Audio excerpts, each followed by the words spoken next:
Today on World News, Walt Disney World annual pass holders have a new offer available for them for 2018. We will also go around the resort for a few construction updates, as well as bring you the latest news from Hollywood. Good day and welcome to WDW and Beyond's World News. I'm your host, Brian. Thank you for allowing us to spend this time with you. To our top story of the week, Walt Disney World annual pass holders have a new offer available to them for 2018. Let's bring in Shannon from Destinations to Travel to tell us all about it. Shannon, what are the details for this new offer? Hey Brian, so this is an annual pass holder spring offer for 2018. It is a room-only offer. You need to book through April 14th, 2018.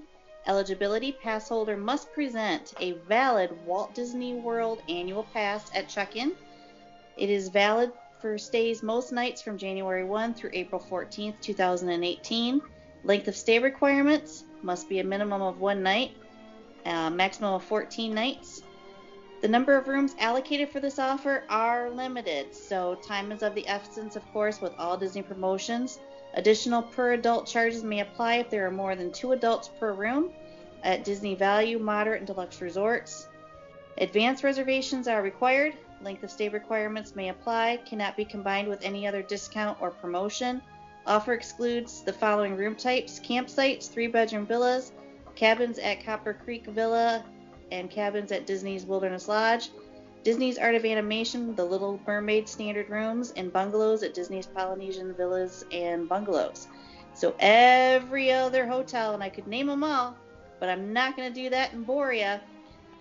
Pretty much all the other resorts are included. Last check, looked like there was just some deluxe resorts left, so get your reservations made now.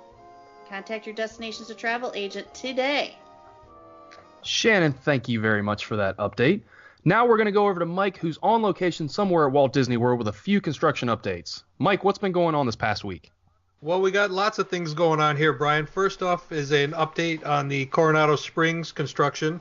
The extensive expansion of this resort is in full swing and will incorporate various new features such as a 2-story grand lobby that will welcome guests, a 15-story tower that overlooks Lago Dorado, 500 brand new guest rooms, concierge-level suites and services, and a new rooftop restaurant and lounge boasting sensational views.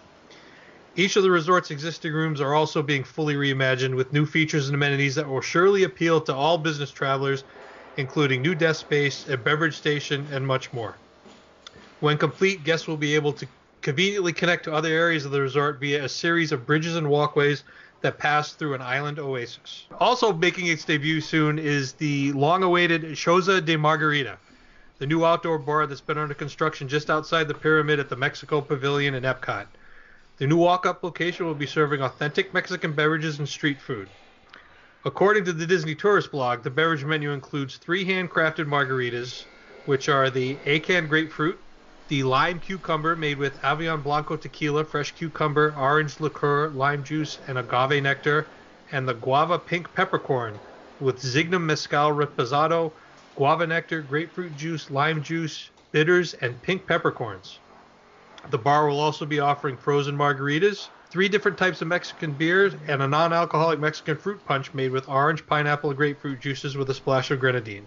Among the food offerings on there will be tacos al pastor with grilled pork on fresh homemade corn tortillas, empanadas de barbacoa with beef topped with chipotle sauce, Mexican crema, and queso fresco. There's no opening date yet for Choza de Margarita, but the construction wall should be coming down fairly soon. And lastly, an update on the Edison, which was in the news recently. On November 3rd, 2017, the Edison restaurant tweeted a photo reminder about setting their clocks back on the Sunday morning. The interesting thing about the tweet was that it contained an announcement of its opening date, which was January 1st, 2018. Not very long after posting that tweet, it was deleted with no explanation and no official retraction of the opening date. Delays in the construction of the Edison set back the opening date coming to Disney Springs for over a year. It was originally supposed to open sometime in 2016. So we'll keep you posted on what we hear about the Edison restaurant. And back to you, Brian. Mike, thanks for filling us in on all those updates. Now, Rob's been staying on top of the latest updates from Hollywood, where he has a few tidbits and a new box office king, or should I say god. Rob, did Thor and Hulk smash the box office charts this past weekend? Yes, they did, Brian.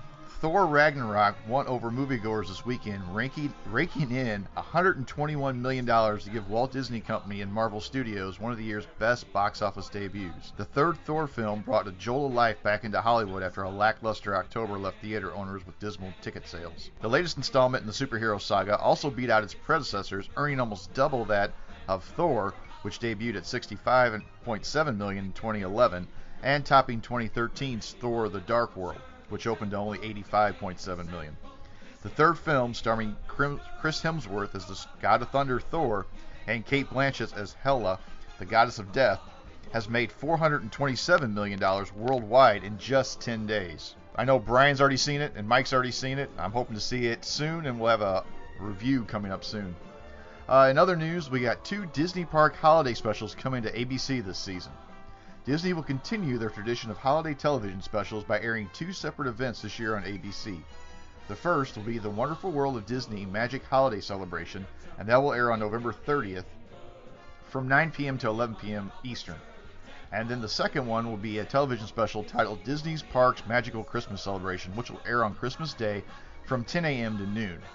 Both of these programs will be hosted by Julianne Hough and Nick Lachey and Disney World, and then also they'll have Jesse Palmer co-hosting it from Disneyland. Some of the performers on both programs is Darius Rucker, Fifth Harmony, Hanson, Real Life, Jason Derulo, and Leah Michelle. Disney says they also plan to announce a few other performances at a later date. And last and certainly not least, Mike, I know you're getting ready to run out here and get your copy. Cars 3 comes to stores in Blu-ray and DVD Tuesday, November 7th. That's all I've got, Brian. Back to you. Rob, thank you, sir, for those updates. Now, for this week's flash briefing, if you've been following along on the goings-on at Walt Disney World Resort, you are well aware that the Christmas season is well underway, even in the early days of November. While 3 parks made their Halloween to Christmas transition after the parks closed on Halloween night, Magic Kingdom Park made the transition a night later after the last Mickey's Not So Scary Halloween party of 2017. Now, we'd like to update you on a story we shared a few weeks back from Disney's Animal Kingdom Park. The 2 Sumatran tigers finally have their names, Jeddah and Anala. Also, the construction walls have finally come down around Cosmic Rays. The new covered seating area is finally open. And as of last week, if you've been following along with the Walt Disney World news, we have a new name for the Toy Story Land quick service restaurant, Woody's Lunchbox, which will be sponsored by Minnie Baybell, and it will serve tasty meals and old-fashioned soda floats. Now, Mike's rejoined us for the update of this week's WDW and Beyond's Fantasy Football League standings. Mike, are you still reigning supreme over everyone? As a matter of fact, I am. We will take a look at the rankings here. We'll go from 6 through 1. In 6th place with a record of 4-4 is Beauty and the Beast Mode. 5th place with a record of 5-3 is Uzma Kappa. 4th place with a record of 5-3 is the Southern Chicks. 3rd place, the Disney Mermaid, with a record of 5-3. In 2nd place, with a 3-week win streak, Woody's Wranglers. And sitting high atop the mountain, once again, with a 4-week winning streak, is Brian's Team Stinks, securely in 1st place. Back to you, Brian. Mike, thanks for that update. Well, that's going to do it for this week's edition of WDW and Beyond's World News. Thanks for listening, and we'll see you real soon. Be sure to like and subscribe to us on all of your favorite social media platforms, and leave a review on iTunes. The more that we hear from you, the more that we can give you what you want. Don't forget to check out our website at WDW, the letter N, Beyond.com.